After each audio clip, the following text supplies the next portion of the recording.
ಆತ್ಮೀಯ ಬಂಧುಗಳೇ, ಶ್ರೀಮದ್ ಭಾಗವತಂ ಸ್ಕಂದ 3 ಅಧ್ಯಾಯ 4 ವಿದುರ ಮೈತ್ರೇಯರ ಸಮಾಗಮ. ಇದರಿಂದ ಇವತ್ತು 2 ಶ್ಲೋಕಗಳನ್ನು ತಿಳ್ಕೊಳ್ಳೋಣ. ಶ್ಲೋಕ 19. ಇತ್ಯಾವೇದಿತ ಹಾರ್ದಾಯ ಮಹ್ಯಂ ಸ ಭಗವಾನ್ ಪರಃ ಆದಿದೇಶಾರವಿಂದಾಕ್ಷ ಆತ್ಮನಃ ಪರಮಾಂ ಸ್ಥಿತಿಂ.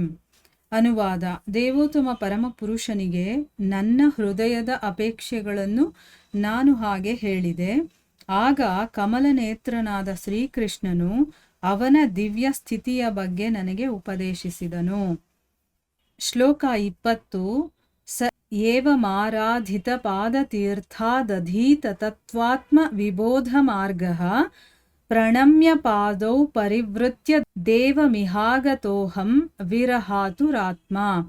ಅನುವಾದ: ಆತ್ಮಜ್ಞಾನದ ಅರಿವಿನ ಮಾರ್ಗವನ್ನು ನನ್ನ ಗುರು ದೇವೋತ್ತಮ ಪರಮಪುರುಷನಿಂದ ಅಧ್ಯಯನ ಮಾಡಿದೆನು. ಅನಂತರ ಅವನಿಗೆ ಪ್ರದಕ್ಷಿಣೆ ಮಾಡಿ ಅವನ ಅಗಲಿಕೆಯಿಂದ ಅತಿಯಾಗಿ ವ್ಯಥೆಗೊಂಡು ಈ ಸ್ಥಳಕ್ಕೆ ಬಂದೆನು. ಇವು ಶ್ಲೋಕಗಳು ಮತ್ತು ಅವುಗಳ ಅನುವಾದ. ಈಗ ಭಾವಾರ್ಥದ ಮೂಲಕ ನಾವು ಇದರ ಅರ್ಥವನ್ನು ತಿಳ್ಕೊಳ್ಳೋದಕ್ಕೆ ಪ್ರಯತ್ನ ಮಾಡೋಣ. ಓದ ಭಾಗದಲ್ಲಿ ನಾವೇನು ತಿಳ್ಕೊಂಡಿದ್ವಿ? ಉದ್ಧವ ಭಗವಂತನಿಗೆ ಹೇಳ್ತಾನೆ, ನಿನಗೆ ಜ್ಞಾನದ ಪರಿಮಿತಿ ಅನ್ನೋದು ಇಲ್ಲ, ನೀನು ತುಂಬ ಶಕ್ತಿ ಇರುವಂಥವನು, ಅಂದರೆ ಸ್ವಯಂ ಪರಾಮರ್ಶ ಶಕ್ತಿ ಇರೋನು. ಯಾವುದು ಒಳಿತು ಯಾವುದು ಸರಿ ಎಲ್ಲವನ್ನ ಡಿಸೈಡ್ ಮಾಡುವಷ್ಟು ನಿನಗೆ ಶಕ್ತಿ ಇದೆ. ನೀನು ಯಾವತ್ತೂ ದಿಗ್ಭ್ರಮೆಗೊಳ್ಳೋದಿಲ್ಲ. ಆದರೂ ಕೂಡ ದಿಗ್ಭ್ರಮೆಯಾಗಿರೋವನ ಹಾಗೆ ನನ್ನ ಹತ್ರ ಸಲಹೆಯನ್ನು ಕೇಳಬೇಕು ಅಂತ ನನ್ನನ್ನು ಕರೆಸ್ಕೊಂಡಿದ್ಯಲ್ಲ, ಇದನ್ನು ನೋಡಿ ನನಗೆ ದಿಗ್ಭ್ರಮೆ ಆಗ್ತಾ ಇದೆ.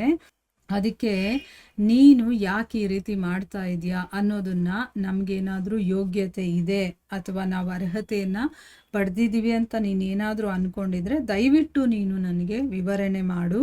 ನಿನ್ನ ಬಗ್ಗೆ ಜ್ಞಾನೋದಯವನ್ನು ಉಂಟು ಮಾಡುವಂತಹ, ಅಂದರೆ ನೀನು ಯಾರು, ಏನು, ಯಾಕೆ ಹೀಗೆ ಮಾಡ್ತಾ ಇದೆಯಾ ಅಂತೆಲ್ಲ ನಿನ್ನ ಬಗ್ಗೆ ನನಗೆ ಜ್ಞಾನೋದಯವಾಗಬೇಕು. ಆ ಒಂದು ದಿವ್ಯ ಜ್ಞಾನದ ಬಗ್ಗೆ ನೀನು ವಿವರಣೆ ಮಾಡಿ ನಮಗೆ ಹೇಳು. ಯಾಕೆಂದರೆ ಇದನ್ನು ಮೊದಲು ನೀನು ಬ್ರಹ್ಮನಿಗೆ ಹೇಳಿದ್ಯಾ ಅಂತಂದ್ಬಿಟ್ಟು ಇಲ್ಲಿ ಪ್ರಾರ್ಥಿಸ್ಕೊಳ್ತಾ ಇದ್ದಾನೆ ವಿದುರ. ಈಗ ಈ ಶ್ಲೋಕದಲ್ಲಿ ಏನು ಹೇಳ್ತಾ ಇದ್ದಾರೆ ಅಂತಂದರೆ, ಉದ್ಧವರು ಹೇಳ್ತಾರೆ, ಆ ಭಗವಂತನಿಗೆ ನನ್ನ ಹೃದಯದಲ್ಲಿ ಏನು ಅಪೇಕ್ಷೆ ಇತ್ತೋ ಅದನ್ನು ಹಾಗೆ ಕೇಳ್ಕೊಂಡೆ. ನನಗೆ ಈ ರೀತಿ ನಿನ್ನ ಬಗ್ಗೆ ತಿಳ್ಕೋಬೇಕು ಅಂತ ಅನ್ನಿಸ್ತಾ ಇದೆ ಅಂತಂದಾಗ ಕಮಲನೇತ್ರನಾದಂತಹ ಶ್ರೀಕೃಷ್ಣ ಅವನ ದಿವ್ಯ ಸ್ಥಿತಿಯ ಬಗ್ಗೆ ನನಗೆ ಉಪದೇಶವನ್ನು ಮಾಡ್ತಾನೆ ಅಂತಂದ್ಬಿಟ್ಟು ಹೇಳ್ತಾರೆ. ಭಾವಾರ್ಥದಲ್ಲಿ ಗುರುಗಳೇನು ಹೇಳಿದ್ದಾರೆ ಅಂತ ನೋಡೋಣ. ಈಗ ಈ ಶ್ಲೋಕದಲ್ಲಿ ಪರಮಾಂ ಸ್ಥಿತಿಂ ಎಂಬ ಪದಗಳು ಮಹತ್ವದಾಗಿವೆ. ಶ್ರೀಮದ್ ಭಾಗವತದ 4 ಶ್ಲೋಕಗಳನ್ನು ಬ್ರಹ್ಮನಿಗೆ ಹೇಳಿದಾಗಲೂ ಶ್ರೀಕೃಷ್ಣನ ದಿವ್ಯ ಸ್ಥಿತಿಯನ್ನು ಹೇಳಿರಲಿಲ್ಲ. ದ್ವಾರಕೆ ಮತ್ತು ವೃಂದಾವನಗಳಲ್ಲಿ ಪ್ರದರ್ಶಿಸಿದಂತೆ ಭಕ್ತರು ಅವನ ದಿವ್ಯ ಪ್ರೇಮ ಸೇವೆಗಳಲ್ಲಿ ನಿರತರಾದಾಗ ಅವರೊಡನೆ ತೋರಿದ ಅವನ ವರ್ತನೆಗಳನ್ನು ಆ ದಿವ್ಯ ಸ್ಥಿತಿಯು ಒಳಗೊಂಡಿರುತ್ತದೆ. ಶ್ರೀಕೃಷ್ಣ ತನ್ನ ನಿರ್ದಿಷ್ಟ ದಿವ್ಯ ಸ್ಥಿತಿಯನ್ನು ವಿವರಿಸಿದಾಗ ಅದು ಉದ್ಧವನನ್ನು ಮಾತ್ರ ಉದ್ದೇಶಿಸಿದುದಾಗಿದೆ. ಆದ್ದರಿಂದ ಮಹರ್ಷಿ ಮೈತ್ರೇಯರು ಅಲ್ಲಿಯೇ ಕುಳಿತಿದ್ದರೂ ಉದ್ಧವನು ತನಗೆ ಮಾತ್ರ ಮಹ್ಯಂ ಎಂದು ಹೇಳಿದನು. ಕಾಲ್ಪನಿಕ ಜ್ಞಾನ ಅಥವಾ ಕಾಮ್ಯ ಕರ್ಮಗಳೊಡನೆ ಬೆರೆತ ಭಕ್ತಿಯುಳ್ಳವರಿಗೆ ಅಂತಹ ದಿವ್ಯ ಸ್ಥಿತಿಯು ಅರ್ಥವಾಗುವುದಿಲ್ಲ. ನೋಡಿ, ಈ ಶ್ಲೋಕದಲ್ಲಿ ಏನು ಹೇಳ್ತಾ ಇದ್ದಾರೆ? ಪರಮಾಂ ಸ್ಥಿತಿಂ ಅನ್ನುವಂತಹ ಒಂದು ಪದಗಳನ್ನು ಉಪಯೋಗ ಮಾಡಿದಾರಲ್ಲ, ಅದು ಬಹಳ ಮಹತ್ವವಾಗಿರುವಂಥದ್ದು.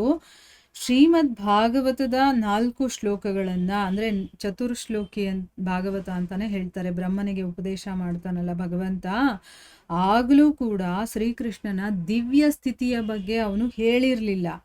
ಈಗ ದ್ವಾರಕೆ ಮತ್ತು ವೃಂದಾವನದಲ್ಲಿ ಏನೆಲ್ಲ ಭಗವಂತ ಪ್ರದರ್ಶನವನ್ನು ಮಾಡ್ತಾನೋ, ಭಕ್ತರು ಅವನ ದಿವ್ಯ ಸೇವೆಯಲ್ಲಿ ನಿರತರಾಗಿರ್ತಾರೋ ಅವರ ಜೊತೆ ಭಗವಂತ ಹೇಗೆಲ್ಲ ನಡ್ಕೊಳ್ತಾನೋ ಅದು ನಿಜವಾಗ್ಲೂ ದಿವ್ಯ ಸ್ಥಿತಿಯನ್ನು ಒಳಗೊಂಡಿರುವಂಥದ್ದು.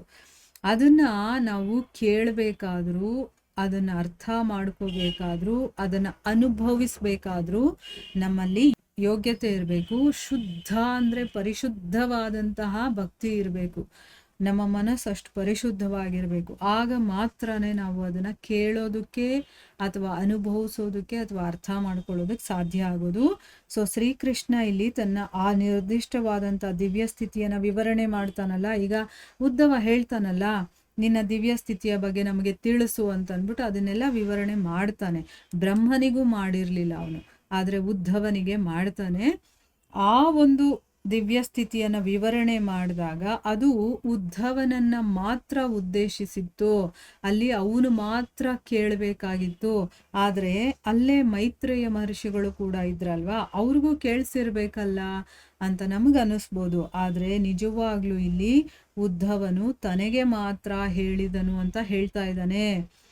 ಮಹ್ಯಂ ಅನ್ನುವಂಥ ಪದವನ್ನ ಉಪಯೋಗ ಮಾಡಿದ ನೋಡಿ. ಅಂದರೆ ನನಗೆ ಮಾತ್ರ ಹೇಳ್ದ ಅಂದರೆ ಅರ್ಥ ಏನು, ಅದು ಅವರಿಗೆ ಕೇಳಿಸ್ಲಿಲ್ಲ ಅಂತ. ಭಗವಂತ ಏನು ಬೇಕಾದರೂ ಮಾಡ್ತಾನೆ. ಅಲ್ಲೇ 100 ಜನ ಕೂತಿದ್ರು ಕೂಡ ಅದು ಯಾರಿಗೆ ಹೇಳಬೇಕೋ ಅವ್ರಿಗೆ ಮಾತ್ರ ಕೇಳಿಸೋ ಥರ ಕೂಡ ಮಾಡ್ತಾನೆ. ಆ ರೀತಿಯಲ್ಲಿ ಅವನಿಗೆ ಮಾತ್ರ ಹೇಳಿದ್ರು. ಈಗ ಯಾಕೆ ಅಲ್ಲಿ ಮೈತ್ರೇಯರಿಗೆ ಕೇಳಿಸ್ಲಿಲ್ಲ ಅದು ಅಂತಂದರೆ, ಕಾಲ್ಪನಿಕ ಜ್ಞಾನ ಆಗಿರ್ಬೋದು, ಕಾಮ್ಯಕರ್ಮ ಆಗಿರ್ಬೋದು, ಈ ಎರಡೂ ಮಿಕ್ಸ್ ಆಗಿರುವಂಥ ಭಕ್ತಿ ಮಾಡ್ತಾರಲ್ಲ ಅಂಥವರಿಗೆ ಇದು ಕೇಳಿಸೋದಿಲ್ಲ. ಅಂದರೆ ಆ ದಿವ್ಯ ಸ್ಥಿತಿ ಅನ್ನೋದು ಅಂಥವ್ರಿಗೆ ಅರ್ಥ ಆಗೋದಿಲ್ಲ. ಈಗ ಭಗವಂತ ಮಾಡಿದಂತಹ ವೃಂದಾವನದ ಲೀಲೆಗಳನ್ನು ಸಾಮಾನ್ಯ ಮನುಷ್ಯರಿಗೆ ಹೇಳಿದ್ರೆ ಏನು ಹೇಳ್ತಾರೆ? ಮದುವೆ ಆಗಿರೋ ಹೆಂಗಸರ ಜೊತೆ ಎಲ್ಲ ಕುಣಿತಾ ಇದ್ದ, ಆಮೇಲೆ ಅವನಿಗೆ 16,000 ಜನ ಹೆಂಡತಿಯರಿದ್ರು, ಇಂಥವನನ್ನು ನಾವು ದೇವರು ಅಂತ ಅನ್ಕೋಬೇಕಾ? ಆ ದಿವ್ಯ ಸ್ಥಿತಿ ಏನಿದೆ ಅನ್ನೋದು ಅವ್ರಿಗೆಲ್ಲ ಅರ್ಥ ಆಗೋದಿಲ್ಲ.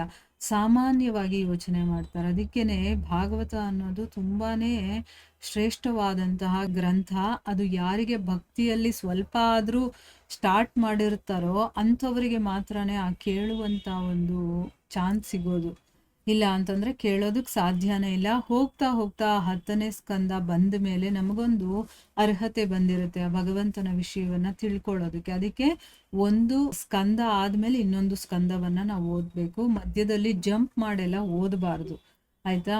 ಇಲ್ಲಿ ಅದನ್ನೇ ಹೇಳ್ತಾ ಇದ್ದಾರೆ, ಯಾರು ಮಿಶ್ರ ಭಕ್ತಿಯನ್ನು ಇಟ್ಕೊಂಡಿರ್ತಾರೋ ಅವರಿಗೆ ದಿವ್ಯ ಸ್ಥಿತಿ ಅನ್ನೋದು ಅರ್ಥ ಆಗೋದಿಲ್ಲ ಅಂತಂದ್ಬಿಟ್ಟು, ಜ್ಞಾನ ಮತ್ತು ಯೋಗ ಮಿಶ್ರಿತ ಭಕ್ತಿಯಿಂದ ಆಕರ್ಷಿತರಾದ ಸಾಮಾನ್ಯ ಭಕ್ತರಿಗೆ ಶ್ರೀಕೃಷ್ಣನ ಅಂತರಂಗ ಪ್ರೇಮದಲ್ಲಿನ ಕ್ರಿಯೆಗಳನ್ನು ಬಹು ಅಪರೂಪವಾಗಿ ತಿಳಿಸಲಾಗುತ್ತದೆ. ಅಂತಹ ಚಟುವಟಿಕೆಗಳು ಶ್ರೀಕೃಷ್ಣನ ಅಚಿಂತ್ಯ ಲೀಲೆಗಳಾಗಿವೆ.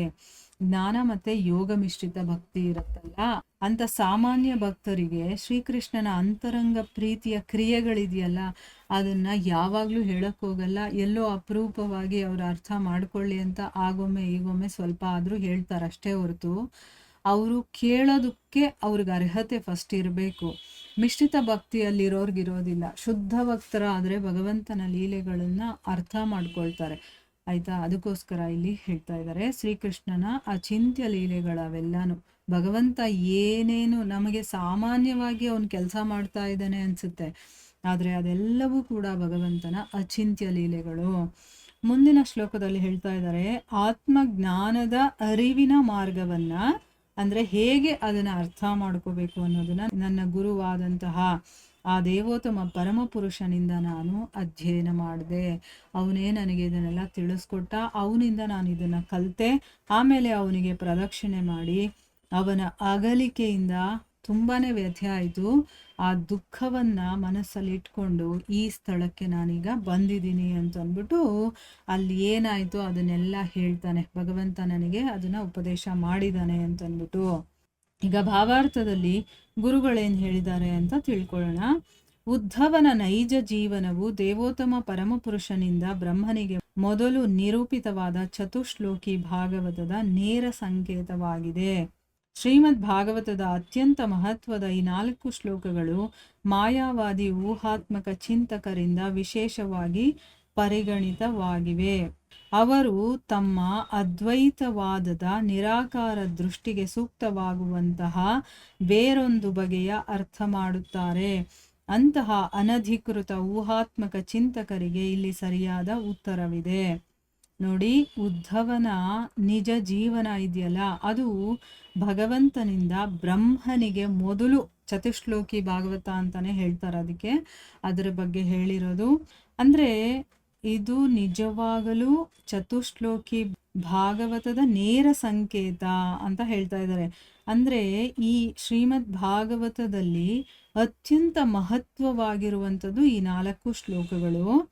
ಅಂದ್ರೆ ಮಾಯಾವಾದಿ ಊಹಾತ್ಮಕ ಚಿಂತಕರು ಇರ್ತಾರಲ್ಲ, ಅವರು ವಿಶೇಷವಾಗಿ ಇದನ್ನ ಎತ್ತಿ ತೋರಿಸ್ತಾರೆ, ಇದನ್ನ ಹೇಳ್ತಾರೆ. ಆಮೇಲೆ ಅವ್ರೇನ್ ಮಾಡ್ತಾರೆ, ತಮ್ಮ ಅದ್ವೈತವಾದ ಇದೆಯಲ್ಲ ಅದಕ್ಕೆ ಕರೆಕ್ಟಾಗಿ ನಿರಾಕಾರ ದೃಷ್ಟಿಗೆ ಹೇಗೆ ಬೇಕೋ ಹಾಗೆ, ಯಾಕಂದ್ರೆ ಅವರು ನಿರಾಕಾರವನ್ನ ಒಪ್ಪುವಂಥವ್ರಲ್ವಾ, ಅದಕ್ಕೋಸ್ಕರ ಅಲ್ಲಿ ಭಗವಂತನನ್ನ ಅವ್ರಿಗೆ ಹೆಂಗೆ ಬೇಕೋ ಹಾಗೆ ಅವರು ಅರ್ಥ ಮಾಡಿ ಹೇಳ್ತಾರೆ. ಅಂತಹ ಅನಧಿಕೃತ ಅಂದ್ರೆ ಅವರಿಗೆ ಅಧಿಕಾರ ಇಲ್ಲ ಅದನ್ನ ಹೇಳೋದಕ್ಕೆ, ಆದರೂ ಕೂಡ ಅಂಥ ಅನಧಿಕೃತ ಊಹಾತ್ಮಕ ಚಿಂತಕರಿಗೆ ಇಲ್ಲಿ ಸರಿಯಾದ ಉತ್ತರವನ್ನ ಕೊಟ್ಟಿದ್ದಾರೆ ಅಂತಂದ್ಬಿಟ್ಟು ಹೇಳ್ತಾರೆ. ಅಂದ್ರೆ ಆ ಚತುಶ್ಲೋಕಿ ಭಾಗವತ ಅನ್ನೋದು ತುಂಬಾ ಮಹತ್ತರವಾದಂಥ ಒಂದು ಅರ್ಥದಿಂದ ಕೂಡಿರುವಂಥದ್ದು. ಈಗ ಯಾವುದೇ ಒಂದು ಶ್ಲೋಕ ಆದರೂ ಕೂಡ ಅಲ್ಲಿ ಏನ್ ಹೇಳಕ್ ಪ್ರಯತ್ನ ಮಾಡ್ತಾ ಇದ್ದಾರೋ ಅದನ್ನ ಅರ್ಥ ಮಾಡ್ಕೋಬೇಕೇ ಹೊರತು ಅಲ್ಲಿ ನಮ್ಮ ಪರ್ಸ್ಪೆಕ್ಟಿವ್ ಏನಿದೆ ಅದರ ಬಗ್ಗೆ ನಮ್ಮ ಒಂದು ಅಭಿಪ್ರಾಯನೋ ಅದನ್ನ ಹೇಳಕ್ ಹೋಗ್ಬಾರ್ದು. ಆದ್ರೆ ಈಗ ದ್ವೈತ ಅದ್ವೈತ ಅಂತೆಲ್ಲ ಇದೆ ಅಲ್ವಾ, ಅದ್ವೈತದವ್ರು ಏನ್ ಮಾಡ್ತಾರೆ, ಅದನ್ನ ಅವ್ರಿಗೆ ಹೇಗೆ ಬೇಕೋ ಹಾಗೆ ಆ ಶ್ಲೋಕದ ಅರ್ಥವನ್ನ ತಿರ್ಚಿ ಮುರ್ಚಿ ಅದನ್ನ ಅರ್ಥ ಮಾಡ್ಕೊಳ್ತಾರೆ. ಅದಕ್ಕೋಸ್ಕರ ಇಲ್ಲಿ ಆ ರೀತಿಯ ಊಹಾತ್ಮಕ ಚಿಂತಕರಿದಾರಲ್ಲ, ಅವ್ರಿಗಿಲ್ಲಿ ಸರಿಯಾದ ಉತ್ತರವನ್ನ ಕೊಟ್ಟಿದ್ದಾರೆ ಅಂತ ಹೇಳಿದ್ದಾರೆ. ಅದೇನು ಉತ್ತರ ಕೊಟ್ಟಿದ್ದಾರೆ ಅಂತಂದ್ಬಿಟ್ಟು ಇದರ ಮುಂದುವರೆದ ಭಾಗ ಇದೆ, ಅದನ್ನ ನಾವು ಮುಂದಿನ ಭಾಗದಲ್ಲಿ ತಿಳ್ಕೊಳ್ಳೋಣ. ಹರೇ ಕೃಷ್ಣ.